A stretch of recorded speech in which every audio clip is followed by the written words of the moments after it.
샬롬, 말씀 읽어주는 김기웅 목사입니다. 오늘도 기대하는 마음과 사모하는 마음을 가지고 하나님의 말씀 함께 읽겠습니다. 예레미야 4장 5절부터 18절까지의 말씀입니다. 유다에 경보를 울려라. 예루살렘에 뉴스를 전하여라. 온 땅에 수장 뿔나파를 불어라 하고 말하여라. 소리 질러라. 확성기에 대고 외쳐라. 어서 움직여라. 살고 싶거든 피난처로 달아나라. 시온이 보도록 경보 봉화를 피어올려라. 잠시도 지체하지 마라. 꼼지락대의 시간이 없다. 북쪽에서 재앙이 내려온다. 내가 보낸 재앙이다. 그 재앙이 도착하면 지축이 흔들릴 것이다. 사자가 튀어나와 달겨들듯 침략자들이 들이닥친다. 민족들을 갈기갈기 찢어발기며 너의 땅을 잿더미로 만들고 너의 성읍들을 폐허로 만들 것이다. 검은 상복을 꺼내 입어라. 울며 통곡하여라. 하나님의 진노가 새망치처럼 우리 머리에 가해졌기 때문이다. 하나님의 포고다.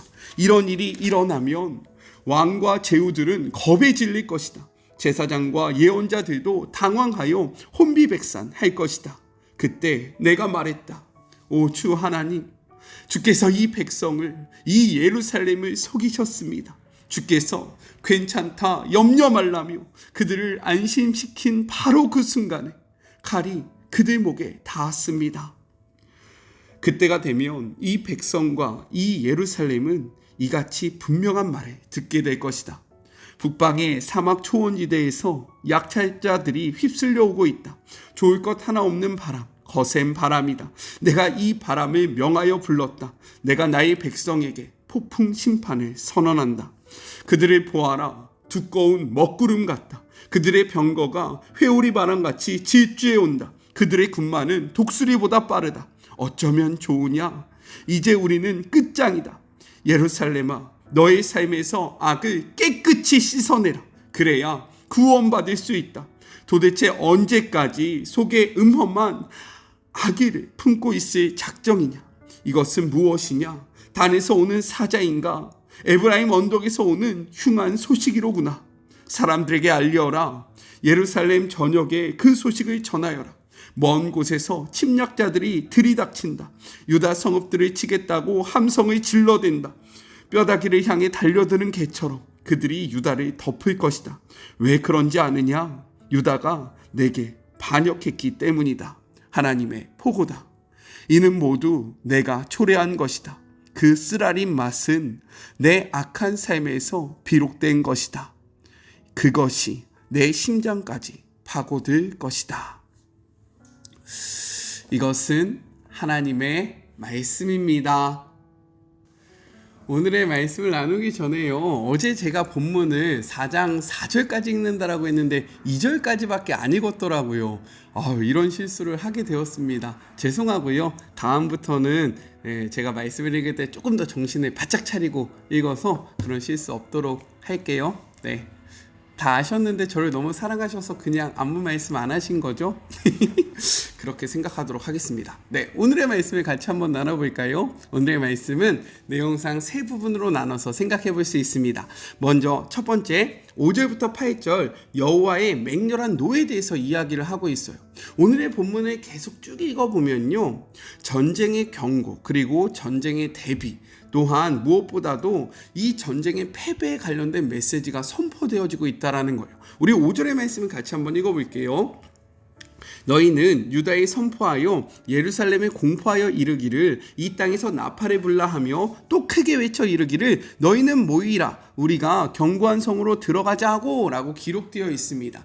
여기서 나팔을 분다라는 것은요, 군사적인 목적으로서 전쟁을 알리는 신호인데 긴박한 상황을 신속하게 알리고요, 군사를 모집할 때 부는 나팔을 의미하고 있다라는 거예요. 즉 전쟁을 대비하여야 한다라고 이야기하고 있는 거죠. 이어서 7절입니다. 사자가 그 수풀에서 올라왔으며 나라들을 멸하는 자가 나왔을 때 내 땅을 황폐하게 하고 이미 그의 처소를 떠났은즉 내 성읍들이 황폐하여 주민들이 없게 되리니 라고 기록되어 있습니다. 여기서 사자는요, 나라를 멸하는 자, 즉 침략자와 정복자를 뜻하고 있다라는 거예요. 그리고 이들로 인해서 어떻게 된다라고 이야기합니까? 그 성읍들이 황폐해지고요. 그 민족들이 없어지게 된다라고 이야기합니다. 전쟁이 시작되고 너희들은 패배할 것이다 라는 것을 이야기하고 있다라는 거예요. 그렇다면 이러한 이들은 왜 일어났을까요? 8절의 말씀을 같이 한번 볼까요? 이로 말미암아 너희는 굵은 베옷을 두르고 애곡하여라. 이는 여호와의 맹렬한 노가 아직 너희에게서 돌이키지 아니하였기 때문이다 라는 분명한 말씀이 기록되어 있습니다. 즉 정치적으로 너희가 행동을 잘못했기 때문에 이러한 일이 벌어진 것이 아니라 북방에서 내려오는 적은 하나님의 심판으로서 이스라엘을 향한, 즉 유다를 향한 아직 그 여호와의 맹렬한 노가 그치지 않았기 때문에 이 모든 일이 일어난 것이다 라고 기록되어 있다라는 거죠. 하나님의 노 때문에, 하나님의 진노 때문에 이 심판의 그러한 일들이 일어난 것이다 라고 분명하게 그 이유와 목적을 선포하고 있습니다. 그런데 여기서요, 우리가 조금 의아할 수도 있다라는 거죠. 왜냐하면 어저께 말씀을 보면 무엇이 선포되어집니까? 이스라엘 백성이요 회개를 해요. 이로 말미암아 하나님이요 그들에게 구원과 회복을 선포하십니다. 그런데 갑자기 오는 말씀에 들어서서 또 다시 임박한 그 전쟁을 이야기하고 있다라는 거예요. 이것은 왜 그럴까? 하나님이 변덕이 심하셔서 이때는 구원을 이야기하고 이때는 전쟁을 선포하는 것이냐? 그렇지 않습니다. 이것은 왜 그러냐면 그들의 회개가요 진정한 회개가 아니었다라는 거예요. 그렇기 때문에 하나님이 그들에게 회복의 길을 열어주셨음에도 불구하고 그들은 여전히 자신의 고집과 자신의 만족을 향하여 나아갔기 때문에 하나님은 어쩔 수 없이 회복의 메시지를 계속해서 이야기하시는 것이 아니라 이제는 그들에게 여전히 자신의 죄악된 길을 고수하는 그들에게 임박한 심판의 메시지를 선포할 수밖에 없었다라는 겁니다. 우리는 이 메시지 앞에 우리의 삶을 돌아봐야 합니다. 우리가 하나님 앞에 회개한다라고 이야기하고 우리가 하나님 앞에 돌이키겠다라고 선언하는 그것이 우리의 삶으로 나타나지 않고 우리의 모습에서 보여지지 않으면 우리에게 임하는 것은 회복의 메시지가 아니라 여전히 악을 향하여 나아가는 그 삶으로 인해서 선포되어지는 심판의 메시지밖에 없다라는 것을 기억하면서요, 하나님이 우리를 회복으로 초대하실 때, 하나님이 우리에게 구원을 선포하실 때 그 메시지에 온전히 반응하며 구원과 회복으로 나아가는 우리 사랑하는 마리모 가족들이 되었으면 좋겠습니다. 아셨죠? 둘째, 9절부터 13절 여호와께서 크게 속이셨나이다 라고 이야기를 하고 있어요. 북방을 통한 하나님의 심판 앞에 예레미야가 이렇게 이야기하죠. 10절의 말씀입니다. 내가 이르되 슬프도소이다. 주 여호와여, 주께서 진실로 이 백성과 예루살렘을 크게 속이셨나이다. 이르시기를 너희에게 평강이 있으리라 하시더니 칼이 생명에 이르렀나이다 라고 이야기를 합니다. 이는 실제로 예레미야가 하나님을 속이는 분으로 여기면서 원망을 하는 것이 아니라 거짓 예언자들이 하나님의 말씀을 빌어 평안을 선포하고 그리고 속이는 예언을 한 것을 염두에 둔 표현이었다라는 거예요. 당시 거짓 선지자들은요, 왕과 백성들의 타락한 요구에 부응하기 위해서 그들이 듣기 좋은 말만 전했습니다. 즉 그들은 평화를 선포했는데 이 평화가 무엇입니까? 샬롬이잖아요. 그들이 원했던 샬롬의 메시지를 전하면서 그들은요 하나님의 뜻을 이루기보다는 이 땅에서 자신들이 잘 먹고 잘 사는 것을 선택했다라는 거예요. 하지만 하나님은요 예레미야에게 어떠한 메시지를 주십니까? 심판과 징계의 메시지를 주시고요, 이에 대한 환상까지 보여주시며 나는 이것을 확증했다라고 이야기하고 있다라는 거죠. 이러한 하나님의 메시지 앞에 예레미야도요 역시 고민을 했다라는 거예요. 그는 아무런 거리낌 없이 이러한 심판의 메시지를 선포한 것이 아니라 그도요 이러한 메시지를 선포하는 것이 너무나도 아프고 힘들었기 때문에 고민하였음을 우리가 말씀을 통해서 알 수 있어요. 같이 한번 찾아볼까요? 예레미야 20장 8절과 9절의 말씀입니다. 한번 읽어보죠. 내가 말할 때마다 외치며 파멸과 멸망을 선포함으로. 이것이 무엇입니까? 하나님의 뜻이었잖아요. 그가 파멸과 멸망을 선포했다라는 거예요. 그런데 이 여호와의 말씀으로 말미암아 내가 종이토록 치욕과 모욕거리가 되었나이다 라고 이야기합니다. 하나님께서 자신에게 주셨던 메시지를 선포했는데요, 그 메시지가 환영으로 다가오지 않았다라는 거예요. 이 메시지 때문에 치욕을 받았고요, 모욕을 얻었다. 그렇지 않겠어요? 나라의 멸망을 선포하는데 누가 환영하겠으며, 나라의 멸망을 선포하는데 누가 이를요 하나님의 선지자로 여기겠어요? 그러니까 이에게 다가온 것은 치욕과 모욕밖에 없었다라는 거죠. 그래서 이어서 9절 이렇게 이야기합니다.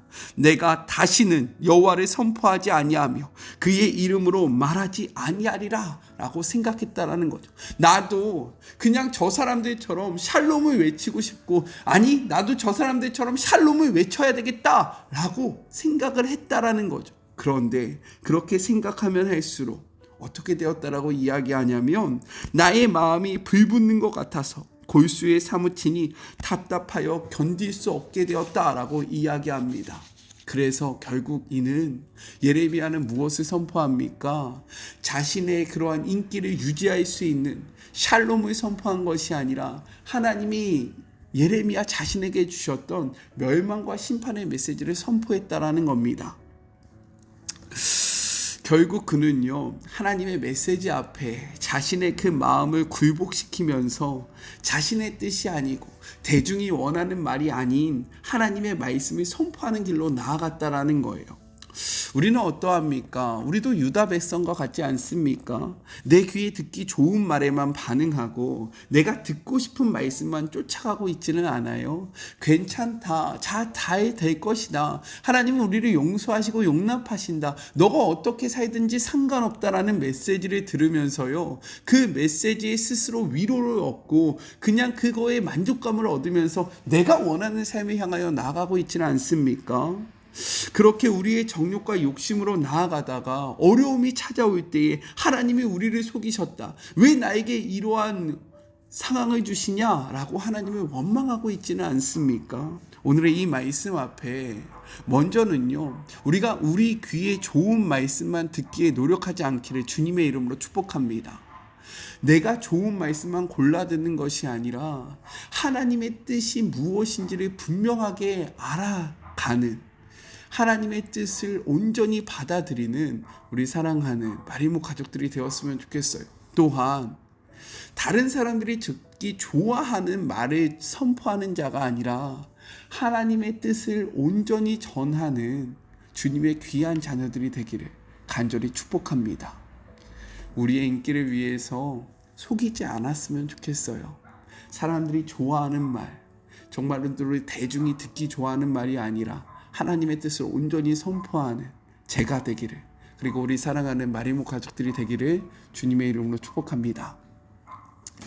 마지막 셋째, 14절부터 18절, 내 마음의 악을 씻어버리라 라고 말씀하고 계십니다. 하나님은 다시금 이렇게 선포하세요. 14절의 말씀입니다. 예루살렘아, 내 마음의 악을 씻어버리라. 그리하면 구원을 얻으리라. 내 악한 생각이 내 속에 얼마나 오래 머물겠느냐 라고 이야기합니다. 여기서 씻어버리다는요, 세탁하다, 표백하다 라는 의미로 세탁장에서 더러운 것을 빨래하는 것을 나타내고 있다는 거예요. 즉 이처럼 우리가 더러운 것이 있으면 이것을 빨아내기 위해 열정을 다하는 것처럼, 열심을 내는 것처럼 우리의 마음속에 있는 악을 제거하기 위해서 너희들은 열심을 내어야 한다라고 이야기하는 거예요. 그렇다면 우리의 마음속에서 제거해야 하는 그 악은 무엇일까요? 여기서 내 악한 생각이란 마음의 사악한 허탄함을 나타내기보다는요, 하나님을 의지하지 않는 마음, 즉 우상 숭배라든지 하나님을 배제시킨 외교 정책, 즉 우리의 뜻, 우리의 방법, 세상적인 그러한 것들을 의미하고 있다라는 겁니다. 그런데 중요한 것은 무엇이냐면, 이러한 세상적인 방법, 세상이 말하는 지혜, 우상 숭배는요, 우리를 지킬 수 없다라는 거예요. 오히려 우리가 이러한 마음들을 씻어버릴 때에, 그리고 다시금 하나님을 의지할 때에만 우리의 삶에 구원이 온다라고 성경은 분명하게 선포합니다. 우리의 마음속에 진정으로 의지하고 있는 것이 무엇입니까? 혹시 우리 삶 속에 있는 통장에 있는 잔고 아니에요? 아니면 내가 가지고 있는 인맥 아닙니까? 내가 지니고 있는 지위, 명성 아니에요?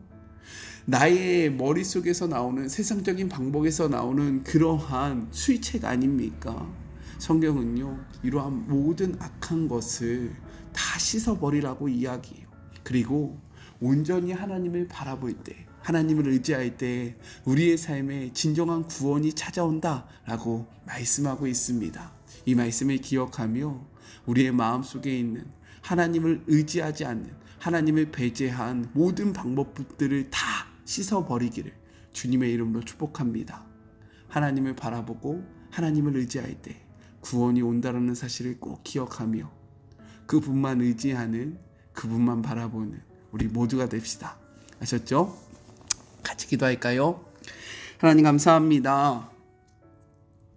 구원의 메시지가 선포되어졌는데 바로 심판의 메시지가 이어집니다.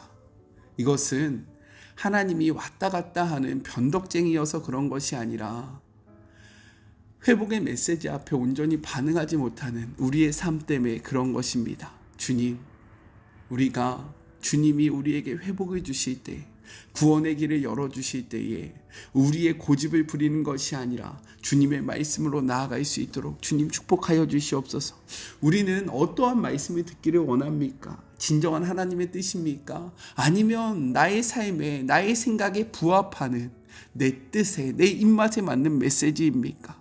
우리가 들어야 하는 음성은 온전한 하나님의 뜻이라는 사실을 기억하며 우리가 우리의 귀를 즐겁게 하고 우리의 그 삶의 정당성을 부여하는 말씀을 쫓아가는 것이 아니라 온전히 선포되어지는 하나님의 메시지에 우리의 마음을 둘 수 있도록 축복하여 주시옵소서. 또한 우리의 입속에서도 상대방이 원하는 말, 대중이 원하는 말을 하는 자들이 아니라 하나님의 뜻을 온전히 선포하는 주의 모든 자녀들이 되기를 소망하오니 우리의 마음을 지켜주시고 우리의 입술을 지켜주시옵소서. 주님,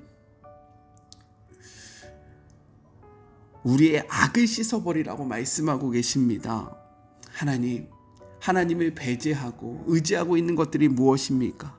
이 모든 것 우리의 삶을 구원할 수 없사오니 우리가 온전히 하나님만 바라보고 의지하게 하여 주시옵소서. 함께 하실 주님을 바라보며 거룩하신 예수님의 이름으로 간절히 기도드립니다. 아멘. 우리가 하나님의 말씀을 소유할 때에 우리는 세상을 의지하지 않게 되고요, 하나님의 뜻으로 나아갈 수 있게 됩니다. 하나님의 말씀을 매일매일 묵상하며 우리를 향한 하나님의 뜻이 무엇인지를 바르게 분별하고 그 뜻을 향하여 힘있게 나아가는 우리 모두가 되기를 간절히 소망합니다. 저는요, 또 내일 만나도록 할게요. 사랑하고 주님의 이름으로 축복하면서 오늘 하루도 힘내세요. 우리 내일 만나요. 안녕. 오늘도 수고하셨습니다.